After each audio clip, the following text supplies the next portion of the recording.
Okay, so this is Unit 4, which is exponential growth in the modeling unit. So let's start with just this idea that each year only 10% of fish in the lake leave behind surviving offspring. So how many fish would we have? Just kind of thinking about this. So to start with, if there's 100 fish in the lake, then we would start with, let me grab my pointer, 100 this year. And then if 10% are what we get with surviving offspring, then next year we would add 10% of that 100, right? So that would be 110% or 1.1 times 100, which would give us 110 fish. So 100 is a little bit easier of a number to work with.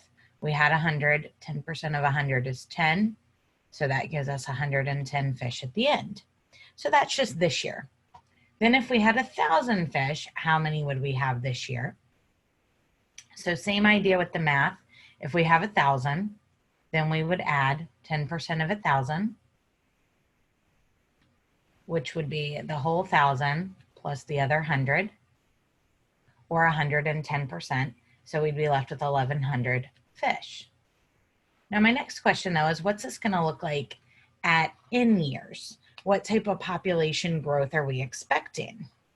So if we go back to the 1,000 fish, I'm going to call that from our linear days, PO, that initial value is that we have 1,000 fish. Now, we've already done P1. After 1 year, we have 1.1 times 1,000, which gives us that 1,100 fish. And how I'm getting the 1.1 is you have 100% of the 1,000 and then 10% of the 1,000 is what's being added. So that's my 1.1. So then P2, after 2 years, I also have 110%, but of the 1,100.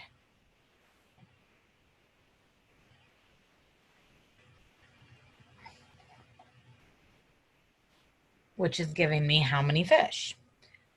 It's giving me 1210. Now that's the same as writing 1.1 times 1.1 times that original number, because I'm multiplying the 1.1 multiple times. If I go one more and come over to P3, P3 means I've started with 1,000 and we went through 1 year, 2 year, 3 year. So we've done it 3 times and we come up with 1331.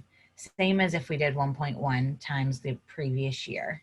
Either way, we're getting the same answer. So what we're coming up with then is we can kind of get this recursive idea, which is, oops, sorry about that, which is each time we're multiplying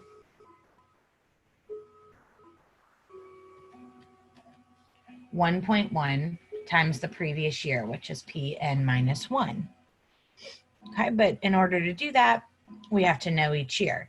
Now come over here. When we did P3, we knew that we did the 1.1 for year 1, year 2, year 3 times that initial value, or we did that 3 times for 3 years. So another way we could write that is 1.1 to the third times 1,000, where we're looking for 3 years. Repeated multiplication becomes an exponent. 1.1 times 1.1 times 1.1 is 1.1 cubed. So that becomes this idea of our explicit formula, which would be that it's 1.1 to the n times that initial value, or that 1,000. Okay. And then we could get any year without having to do the previous term.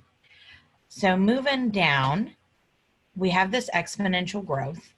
And exponential growth is termed by you're growing at the same percentage or decimal rate every time. So linear is you're adding or subtracting. Exponential is where you're multiplying every time. So in our previous example, our R growth rate was 10%. And we always use it as a decimal in an equation, so it was 0.1. So after n years, that recursive formula becomes And remember, recursive uses the previous term. So this P of n is your previous term, so Pn minus 1, times 1 plus r for growth. And r is whatever your growth rate is. So above we were doing 1.1 because it was a 10% growth rate. Then for the explicit, if we come over here, P of any time is going to be that initial value times that 1 plus r to the n.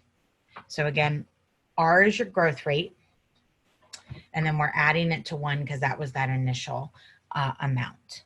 Okay, so if you're talking about geometric sequences, that r was also the common ratio.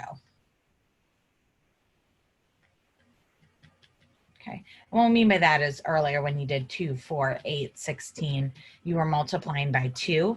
That common ratio is your r. And you may have seen a similar formula when you did sequences, which is any value in the sequence is the initial 1 plus r to the n, whereas n is how many iterations you're doing. And that's the same as a geometric sequence. Now, when we go to graph these, in y and x, this is y equals a to the bx, where b is your 1 plus r and a is your initial value. Okay. So when you would graph that in the past, if we have x equals 0, b to the 0 is going to be 1, meaning this whole equation is going to go to a.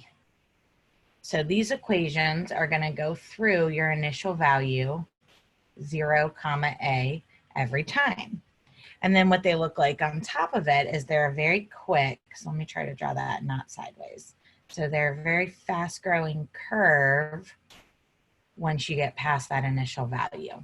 So if you're doubling, you were at 0a, then double, double, double, you're going to grow very quickly. Now this is for growth. What decay means is now that you're decaying at some constant rate. What changes is instead of thinking, how much am I gaining? You might want to think of how much is remaining. So if I lose 10% every time, I'm keeping 90%. So for the recursive formula, it's P of, oh, sorry, I hit my button. Oh dear. So for that recursive formula, it's P of n is equal to 1 minus r. Again, think of that as what's remaining versus what you were adding previously times that previous term. So if I'm subtracting, it's 1 minus r, so I've got that 90% remaining. And then for explicit, similar idea, it's P of n is equal to the initial value, 1 minus r, and again, think of how much is remaining. Okay, so if you have a 40% reduction, you're keeping 60% every time, something like that. And then another item to think about, this 1 plus r or 1 minus r. So when I come over here to a basic exponential, whatever is in here, if it's greater than 1, then I'm looking at exponential growth because we're increasing. And if it's less than 1, it's decay because you're only keeping part of it. So if this is 1.1, we're growing. If this is 0.85, we're only keeping 85% every time. So that's how you know which one. So it's not really two separate formulas. It's remembering the pluses and the minuses in there and what you're staying with.